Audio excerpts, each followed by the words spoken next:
ಎಲ್ಲರಿಗೂ ನಮಸ್ಕಾರ. ಎಲ್ಲರೂ ಹೇಗಿದ್ದೀರಾ? ಚೆನ್ನಾಗಿದ್ದೀರಿ? ನಾನು ಕೂಡ ಚೆನ್ನಾಗಿದ್ದೀನಿ ದೇವರ ಕೃಪೆಯಿಂದ. ಇವತ್ತು ನಮ್ಮ ಆಂಧ್ರ ಶೈಲಿಯ ಪಪ್ಪುಚಾರು ಯಾವ ರೀತಿಯಾಗಿ ಮಾಡ್ತಾರೆ ಅಂತ ಹೇಳಿಬಿಟ್ಟು ನಾನು ನಿಮಗೆ ತೋರಿಸ್ಲಿಕ್ಕೆ ಹೋಗ್ತಾ ಇದ್ದೀನಿ. ಇದು ತುಂಬ ಚೆನ್ನಾಗಿರುತ್ತೆ ರೀ, ಟೇಸ್ಟಾಗಿ ಕೂಡ ಇರುತ್ತೆ. ಎಸ್ಪೆಷಲಿ ಆಂಧ್ರದವರು ಈ ಪಪ್ಪುಚಾರನ್ನು ಮಾಡ್ತಾರೆ. ಅದು ತುಂಬ ರುಚಿಯಾಗಿ ಕೂಡ ಇರುತ್ತೆ, ಸ್ವಲ್ಪ ಡಿಫ್ರೆಂಟ್ ಆಗಿರುತ್ತೆ. ಅದಕ್ಕಾಗಿ ವಿಡಿಯೋ ಎಲ್ಲಿ ಸ್ಕಿಪ್ ಮಾಡದೆ ನೀವು ನೋಡುವುದಾದರೆ ನಿಮಗೆ ಒಂದು ಸತಿ ನೋಡಿದ್ರೆ ಅರ್ಥ ಆಗುತ್ತೆ. ಅದಕ್ಕಾಗಿ ಮೊದಲನೇದಾಗಿ ನಾನು ಒಂದು ಕುಕ್ಕರ್ ತೆಗೆದುಕೊಂಡಿದ್ದೀನಿ. ಅದಕ್ಕೆ 1 ಕಪ್ಪಷ್ಟು ಬೇಳೆ ಹಾಕ್ಕೊಂಡಿದ್ದೀನಿ. ನಿಮ್ಗೆ ಎಷ್ಟು ಬೇಕೋ ಅಷ್ಟು ಹಾಕ್ಕೊಳ್ಳಿ. ನನಗೆ ಇಷ್ಟು ಸಾಕು. ಇಷ್ಟು ಬೇಳೆಯನ್ನು ಹಾಕಿದ್ದೀನಿ. ಇದೊಂದು 3-4 ಸತಿ ವಾಶ್ ಮಾಡಿಕೊಂಡು ಬರಬೇಕು. ವಾಶ್ ಮಾಡ್ಕೊಂಡು ಬಂದ ಮೇಲೆ ಮತ್ತು ಇದಕ್ಕೆ ಏನೇನು ಇಂಗ್ರೀಡಿಯೆಂಟ್ಸ್ ಸೇರಿಸ್ಬೇಕು ಅನ್ನೋದು ನಾನು ಹೇಳ್ಕೊಡ್ತೀನಿ. ಈಗ ಈ ಬೇಳೆಯನ್ನು 3-4 ಸತಿ ಚೆನ್ನಾಗಿ ತೊಳ್ಕೊಂಡು ಬಂದಿದ್ದೀನಿ ರೀ. ಸೊ ಇದರೊಳಗೆ ಈಗ ಒಂದು 5-6 ಚಿಕ್ಕ ಚಿಕ್ಕ ಟೊಮೆಟೊ ನಾನು ಈ ರೀತಿಯಾಗಿ ಕಟ್ ಮಾಡಿಟ್ಟಿದ್ದೀನಿ. ಆಮೇಲೆ 1 ಆನಿಯನ್ನು ಚಿಕ್ಕ ದೊಡ್ಡ ದೊಡ್ಡ ಪೀಸಸ್ ಆಗಿ ಈ ರೀತಿಯಾಗಿ ಕಟ್ ಮಾಡಿದ್ದೀನಿ. 1 ಬೆಳ್ಳುಳ್ಳಿ. ಸೊ ಟೊಮೆಟೊ, ಆನಿಯನ್, ಈರುಳ್ಳಿ ಮತ್ತು ಬೆಳ್ಳುಳ್ಳಿ ಈ 3ಅನ್ನು ಇದಕ್ಕೆ ಸೇರಿಸ್ಬಿಡೋಣ. ಮತ್ತು 1 ಹಿಡಿಯಷ್ಟು ಕೊತ್ತಂಬರಿ ಸೊಪ್ಪನ್ನು ಕೂಡ ಇದಕ್ಕೆ ಹಾಕಿಬಿಡೋಣ. ನಮ್ಮ ರುಚಿಗೆ ಎಷ್ಟು ಬೇಕೋ ಅಷ್ಟು ಉಪ್ಪನ್ನು ಹಾಕಿಬಿಡಬೇಕು. ಜಾಸ್ತಿ ಹಾಕಬೇಡಿ ಮೊದಲು, ಆಮೇಲೆ ಬೇಕಾದರೆ ನೋಡಿ ಹಾಕ್ಬೋದು. 1 1/2 ಸ್ಪೂನಷ್ಟು ಅರಿಶಿನ ಪೌಡ್ರ್ ಹಾಕ್ಕೊಳ್ಳೋಣ. ನಂತರ ನಮ್ಮ ಖಾರಕ್ಕೆ ಎಷ್ಟು ಬೇಕೋ ಒಣಮೆಣಸಿನ ಪೌಡ್ರು, ಚಿಲ್ಲಿ ಪೌಡ್ರು ಹಾಕ್ಕೊಂಡು ಬಿಡೋಣ. ಈ ಚಿಲ್ಲಿ ಪೌಡ್ರ್ ಬದಲಾಗಿ ಹಸಿಮೆಣಸಿನ್ಕಾಯಿ ಕೂಡ ಹಾಕ್ಬೋದು. ಅದು ಬೇರೆ ಪದ್ಧತಿ ಇರುತ್ತೆ. ಅದನ್ನು ಇನ್ನೊಂದು ಸತಿ ನಾನು ತೋರಿಸ್ತೀನಿ. ನನಗೆ 2 ಟೀ ಸ್ಪೂನಷ್ಟು ನಾನು ಖಾರದ ಪೌಡ್ರನ್ನು, ಚಿಲ್ಲಿ ಪೌಡ್ರನ್ನು ಹಾಕಿದ್ದೀನಿ. ಮತ್ತು ಸ್ವಲ್ಪ ಎಣ್ಣೆ, ಒಂದೂವರೆ ಸ್ಪೂನಷ್ಟು ಎಣ್ಣೆ ಹಾಕಬೇಕು. ಹಾಕಿದ ನಂತರ ನಮಗೆ ಎಷ್ಟು ನೀರು ಬೇಕೋ ಅಷ್ಟು ಇದಕ್ಕೆ ಹಾಕಿಬಿಡಬೇಕು. ಸೊ ನನಗೆ ಇಷ್ಟು ಬೇಕಾಗಿದೆ, ಅದಕ್ಕೆ ನಾನು ಇಷ್ಟು ಹಾಕ್ತಾಯಿದ್ದೀನಿ. ಇಷ್ಟು ಸಾಕನ್ರಿ. ಸೊ ಇಷ್ಟೆಲ್ಲ ಆದಮೇಲೆ ಇದಕ್ಕೆ ಲಿಡ್ ಹಾಕಿಬಿಟ್ಟು 3 ಅಥವಾ 4 ವಿಸಿಲ್ ಬರೋ ತನಕ ನಾವು ವೆಯ್ಟ್ ಮಾಡಬೇಕಾಗುತ್ತೆ. ಸೊ ಒಗ್ಗರಣೆಗೆ ಏನೇನು ಬೇಕೋ ಅದು ನೋಡೋಣ. ಈಗ ನಾನು ಕುಕ್ಕರನ್ನು ಸ್ಟವ್ ಮೇಲೆ ಇಟ್ಟಿದ್ದೀನಿ. ಒಂದು 3-4 ವಿಸಿಲ್ ಬರೋ ತನಕ ಇದನ್ನು ವೆಯ್ಟ್ ಮಾಡಬೇಕು. ಆನಂತರ ಒಗ್ಗರಣೆ ಕೊಡೋದೆ ನೋಡೋಣ ಮುಂದೆ. ಈಗ ಅದು ವಿಸಿಲ್ ಬರೋಷ್ಟರೊಳಗೆ ನಾನು ಒಗ್ಗರಣೆಗೆ ರೆಡಿ ಮಾಡಿದ್ದೀನಿ ನೋಡಿ. 1 ಬೆಳ್ಳುಳ್ಳಿ ಸುಳಿದಿಟ್ಬಿಟ್ಟು ಈ ರೀತಿಯಾಗಿ ಸ್ಮ್ಯಾಶ್ ಮಾಡಿ ಇಟ್ಕೊಂಡಿದ್ದೀನಿ. ಸ್ವಲ್ಪ ಕರಿಬೇವಿನ ಸೊಪ್ಪು, 1 ಈರುಳ್ಳಿ, ಆಮೇಲೆ 4 ಒಣಮೆಣಸಿನ್ಕಾಯಿ. ಸೊ ಈ ರೀತಿಯಾಗಿ ಕಟ್ ಮಾಡಿ ಇಟ್ಕೊಂಡ್ಬಿಟ್ರೆ ಒಗ್ಗರಣೆ ಕೊಡಲಿಕ್ಕೆ ತುಂಬ ಈಸಿ ಆಗುತ್ತೆ. ಆಮೇಲೆ 4 ವಿಸಿಲ್ ಬಂದ ತಕ್ಷಣವೇ ಒಗ್ಗರಣೆ ಈಸಿಯಾಗಿ ಕೊಡ್ಬೋದು.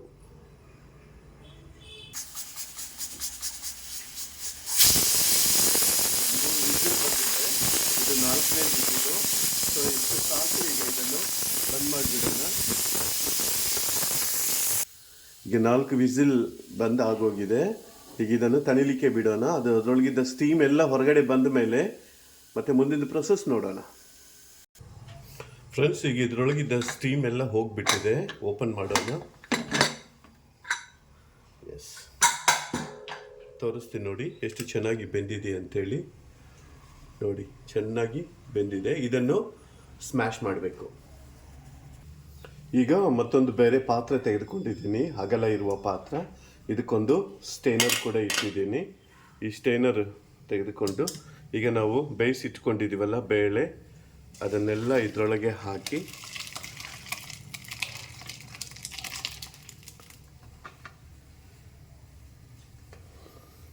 ಆ ನೀರೆಲ್ಲ ಹೋಗಬೇಕು.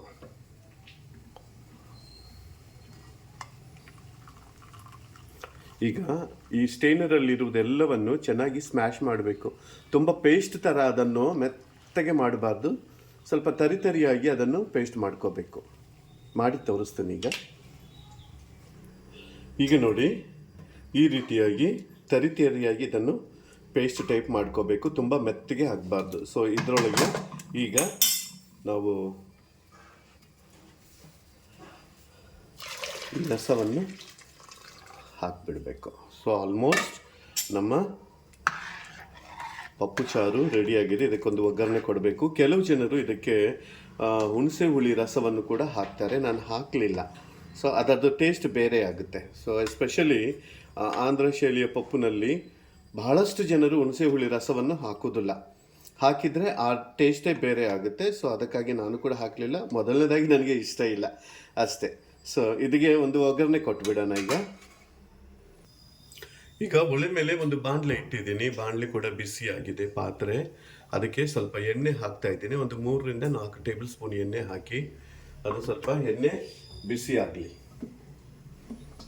ಎಣ್ಣೆ ಬಿಸಿ ಆದ ಮೇಲೆ ಇದಕ್ಕೆ ಸ್ವಲ್ಪ ಸಾಸಿವೆ ಹಾಕ್ತಾ ಇದ್ದೀನಿ. ಆ ಸಾಸಿವೆ ಚಟ್ಪಟ ಅನ್ಬೇಕು.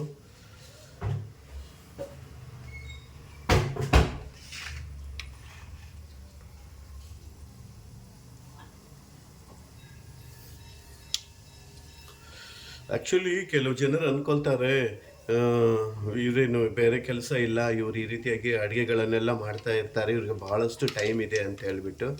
ಆದರೆ ನಮಗೂ ಇರಬೇಕಾಗಿರುವಂಥ ಎಷ್ಟೋ ಕೆಲಸಗಳಿರ್ತವೆ. ಅವೆಲ್ಲಗಳನ್ನು ಬದಿಗಿಟ್ಟು ಸ್ವಲ್ಪ ಹೊತ್ತು ನಮಗಾಗಿ ಸ್ವಲ್ಪ ಟೈಮನ್ನು ಇದಕ್ಕೆ ಸ್ಪೆಂಡ್ ಮಾಡೋದಾದರೆ ನಮ್ಮದೇ ಆಗಿರುವಂಥ ವಿಡಿಯೋ ರೆಡಿ ಆಗುತ್ತೆ. ಆಮೇಲೆ ಚಟ್ಪಟ್ ಅಂತ ಇದೆಯಲ್ಲ, ಸ್ವಲ್ಪ ಜೀರಿಗೆ ಹಾಕ್ತಾ ಇದ್ದೀನಿ. ಸ್ವಲ್ಪ ಕಡಲೆಬೇಳೆ, ಆನಂತರ ಉದ್ದಿನಬೇಳೆ ಸ್ವಲ್ಪ ಹಾಕ್ತಾ ಇದ್ದೀನಿ. ಮೊದಲೇ ಕಟ್ ಮಾಡಿ ಇಟ್ಕೊಂಡಿರುವಂಥ ಒಂದು ಈರುಳ್ಳಿ, ಬೆಳ್ಳುಳ್ಳಿ, ಕರಿಬೇವಿನ ಸೊಪ್ಪು ಇದೆಲ್ಲವನ್ನು ನಾನು ಹಾಕಿ ಸ್ವಲ್ಪ ಕೆಂಪಗಾಗುವವರೆಗೆ ಇದನ್ನು ಫ್ರೈ ಮಾಡಬೇಕು.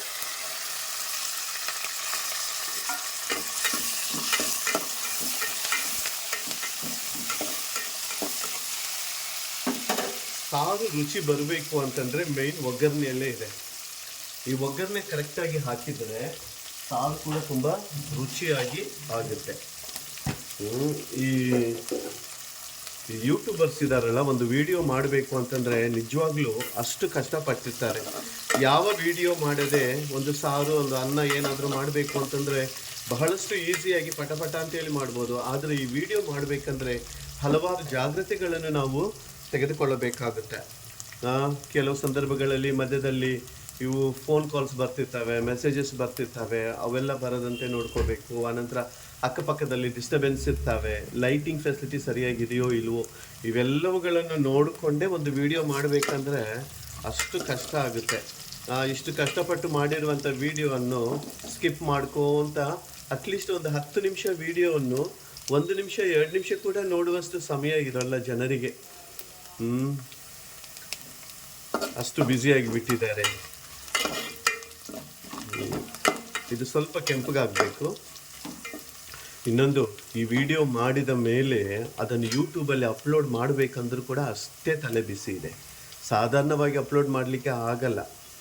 ಅದಕ್ಕೆ ಬೇಕಾಗಿರುವ ಎಲ್ಲವುಗಳನ್ನು ಸಿದ್ಧತೆ ಮಾಡಿ ಬರೆದು ಅದನ್ನು ಅಪ್ಲೋಡ್ ಮಾಡಬೇಕು ಅಂತಂದರೆ ಅಷ್ಟು ಕಷ್ಟ ಆಗುತ್ತೆ. ಅಷ್ಟು ಕಷ್ಟಪಟ್ಟು ಒಂದು ವಿಡಿಯೋ ಯೂಟ್ಯೂಬಲ್ಲಿ ಅಪ್ಲೋಡ್ ಆಗಿ ನಿಮ್ಮ ಮುಂದೆ ಬರುತ್ತೆ.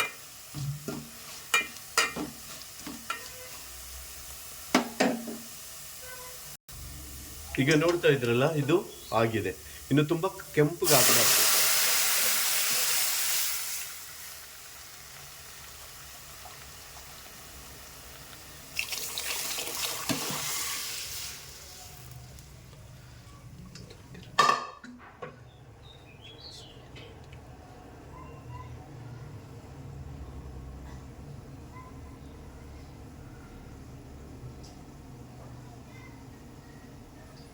ಫ್ರೆಂಡ್ಸ್, ನೋಡ್ತಾ ಇದ್ದೀರಲ್ಲ, ಪಪ್ಪುಚಾರು ರೆಡಿಯಾಗಿದೆ. ಎಷ್ಟು ಬ್ಯೂಟಿಫುಲ್ ಆಗಿ ಕಾಣಿಸ್ತಾ ಇದೆಯಲ್ಲ. ಇದು ತಿಂದರೆ ಇನ್ನೆಷ್ಟು ಚೆನ್ನಾಗಿರುತ್ತೋ ಒಂದ್ಸತಿ ಊಹೆ ಮಾಡ್ಕೊಳ್ಳಿ. ಇದು ಸ್ವಲ್ಪ ಬೇಯಲಿಕ್ಕೆ ಬಿಡಬೇಕು, ಅಂದರೆ ಸ್ವಲ್ಪ ಕುದಿಬೇಕು. ಕುದಿ ಬರೋ ತನಕ ವೆಯ್ಟ್ ಮಾಡುವ. ಫ್ರೆಂಡ್ಸ್, ಈಗ ನೋಡ್ತಾ ಇದ್ರಲ್ಲ, ಕುದಿ ಬರ್ತಾ ಇದೆ. ನಾನು ಉಪ್ಪು ನೋಡಿದ್ದೀನಿ, ಉಪ್ಪು ಸ್ವಲ್ಪ ಕಡಿಮೆ ಆಯಿತು. ಅದಕ್ಕೆ ಈಗ ಉಪ್ಪು ಅದಕ್ಕೆ ಸೇರಿಸಿದ್ದೀನಿ. ಎಸ್, 100% ಆಂಧ್ರ ಶೈಲಿಯ ಪಪ್ಪು ಚಾರು ರೆಡಿಯಾಗಿದೆ ನೋಡಿ.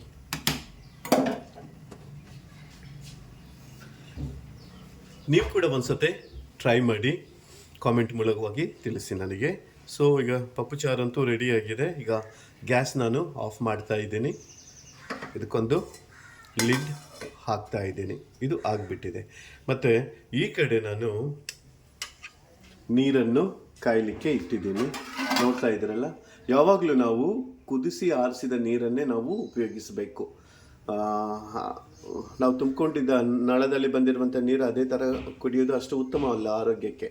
ಸೊ ಅದಕ್ಕಾಗಿ ನಾವು ಪ್ರತಿದಿನ ಕೂಡ ಕುದಿಸಿ ಆರಿಸಿದ ನೀರನ್ನೇ ನಾವು ಯೂಸ್ ಮಾಡ್ತೀವಿ. ನೀವು ಕೂಡ ಯೂಸ್ ಮಾಡಿ. ಸೊ ಫ್ರೆಂಡ್ಸ್, ನೋಡಿದ್ರಲ್ಲ ನಮ್ಮ ವಿಡಿಯೋ. ಸೊ ಮೋಸ್ಟ್ಲಿ ನಿಮಗೆಲ್ಲ ಲೈಕ್ ಆಗಿರ್ಬೋದು. ಒಂದ್ಸತಿ ನಮ್ಮ ಚಾನಲನ್ನು ಸಬ್ಸ್ಕ್ರೈಬ್ ಮಾಡಿ, ಆನಂತರ ಬೆಲ್ ಐಕನ್ ಕ್ಲಿಕ್ ಮಾಡೋದಾದರೆ ಎಲ್ಲ ನೋಟಿಫಿಕೇಷನ್ಸ್ ನಿಮಗೆ ಬರ್ತವೆ. ಆನಂತರ ನೀವು ನಮ್ಮ ಎಲ್ಲ ವಿಡಿಯೋಗಳನ್ನು ನೋಡಿ, ಲೈಕ್ ಮಾಡಿ, ಶೇರ್ ಮಾಡಿ, ಸಬ್ಸ್ಕ್ರೈಬ್ ಮಾಡಿ. ನೋಡೋದಕ್ಕಾಗಿ ಧನ್ಯವಾದಗಳು. Thank you very much. Have a nice day. God bless you all.